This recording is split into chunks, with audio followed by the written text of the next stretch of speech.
नमस्कार माझ्या प्रिय ऊस उत्पादक शेतकरी बंधू भगिनींनो, मी आपल्याला आपल्या सर्वांच्या हितासाठी आणि खास करून जो अत्यंत सामान्य शेतकरी असतो त्याच्या हितासाठी काही महत्त्वाच्या सूचना देण्यासाठी आपला हा व्हिडिओ आपल्यापर्यंत पाठवत आहे।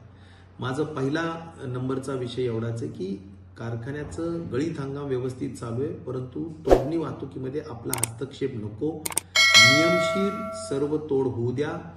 सर्व तोडणीचा कार्यक्रम सार्वजनिक ठिकाणी डकवायला लावलेला आहे, त्यामध्ये कुणाचाच हस्तक्षेप नको आणि त्याची कुणाची गय केली जाणार नाही। आमचा कर्मचारी असो शेतकीचा किंवा तोडणीचा कामगार असो, सगळ्यांवर सक्त कारवाई केली जाणार आहे अशा पद्धतीचा निर्णय आम्ही घेतलेला आहे।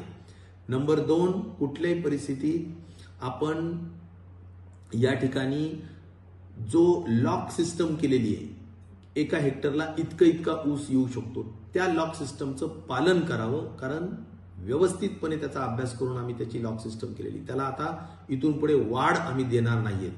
नंबर 3, पाचट हे साखर कारखान्याचं अत्यंत दुश्मन आहे। त्याचं कारण असं आहे की त्याच्यामुळे बिघाड होतो, त्याच्यामुळे साखरेची क्वालिटी खराब होते, त्यामुळे पाचट आलंच नाही पाहिजे ही खबरदारी घ्यावी।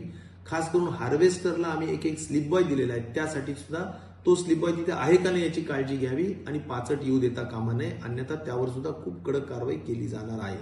आणि पैसे आणि अन्य बाबी कुठल्याही वाईट सवयी कारखान्यामध्ये लावू नका, एवढीच माझी आपल्या सगळ्यांना नम्र विनंती आहे, कारण म्हातारी मेल्याचं दुःख नाही काळ सोकावेल। धन्यवाद।